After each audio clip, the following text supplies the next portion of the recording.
Hi, I'm Xuchen. Today I want to talk about a great Chinese leader, Mao Zedong. Mao Zedong is a great leader in Chinese history in early to mid 20th century. He led the Chinese Communist Party and later became the chairman of the People's Republic of China. Chinese people followed him because he demonstrated strong leadership skills, including transformational, authentic, servant, and ethical leadership, which will be explained in the following presentation. Mao Zedong is a transformational leader. First of all, he shows intellectual stimulation to his followers. For example, Mao won the support of many uneducated soldiers in the army by writing letters for them to communicate with their family members in 1911. He read books for soldiers to stimulate their intellectual development. This is what Nordhaus has mentioned about intellectual stimulation, which includes leadership that stimulates followers to be creative and innovative and to challenge their own beliefs and values as well as those of the leader and the organization.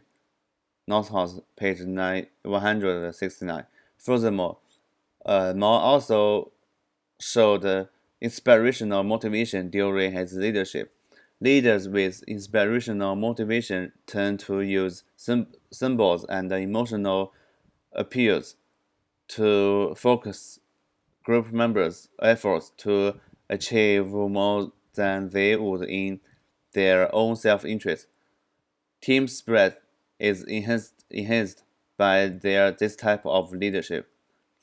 North House, page 169. For example, more often conducted one-to-one or one-to-several pep talks during his early years as a leader in Chinese Communist Party to understand his followers and motivate them using his powerful words, hoping to motivate them to fight for the independence of China. In addition, Mao Zedong also demonstrates his authentic leadership in his life. Authentic leaders have a real sense of purpose.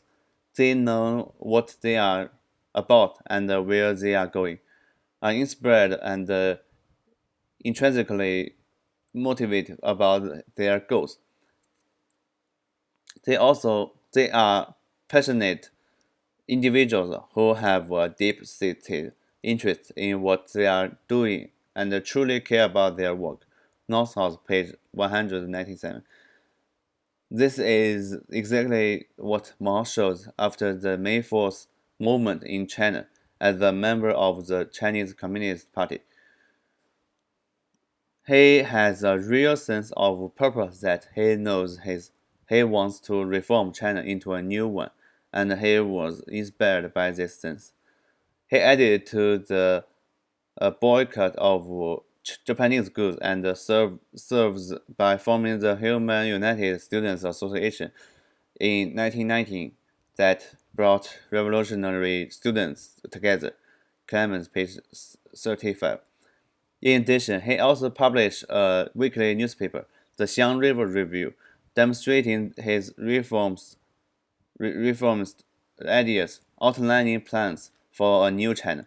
Clemens, page 36. Through the outlining plans, it can be inferred that Mao is an authentic leader with strong purpose of building a new China.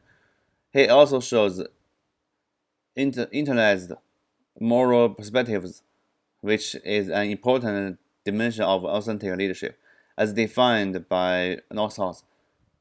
Internalized moral perspective means a self-regulatory process through which people control over the extent to which they allow others to influence them. Northhouse, page 203. Even though his first weekly publication, the Xiang River Review, was banned in China, Mao was never negatively influenced by such action. Instead, he demonstrated strong moral perspectives that he still continued to be active in fostering reformist ideas. He started to frame his article along more Marxist lines, particularly with regards to women, whose oppressed or position he saw as being at the heart of Chinese problems. Clemens, page 36. In his later life, after he became the chairman upon the establishment of People's Republic of China, he demonstrated his servant leadership traits of foresight and conceptualization. According to Nordhaus, foresight means the ability to know the future, to predict what is coming based on what is occurring in the present and what has happened in the past.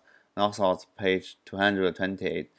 Conceptualization means the ability to go beyond day-to-day operational thinking to focus on the big picture and to respond to complex organizational problems in creative ways. Nordhaus, page 228. After the World War II, Chairman Mao forces the needs of establishing a nation with sovereignty. He forces the need to fight down Kuomintang in order to set up a nation where rights reside in people. Clemens, page 92. This is a reflection of his foresight characteristics. After the establishment of the People's Republic of China, Chairman Mao is able to go beyond day-to-day tasks as a chairman to look for bigger pictures for Chinese people, how to boost economy in long term, and how to make Chinese people live a better life, how to reduce invasions of capitalism. Clemens, page 95. Such considerations shows his ability of conceptualization. In addition, Mao Zedong is also an awesome ethical leader, and Mao spent a lot of time in discussing with other central leaders and what can be done to improve life quality and to reduce infrastructure in China as quickly as possible. He sacrificed his sleeping and resting time and spent it on thinking national policies and plans. Clemens, page 98. This shows that Chairman Mao is an ethic leader as he fulfills one dimension of ethic leadership, serving others. As stated by Nordhaus, leaders who serve are altruistic. They place their followers' welfare foremost in their plans. Page 342. This is somehow similar to servant leadership.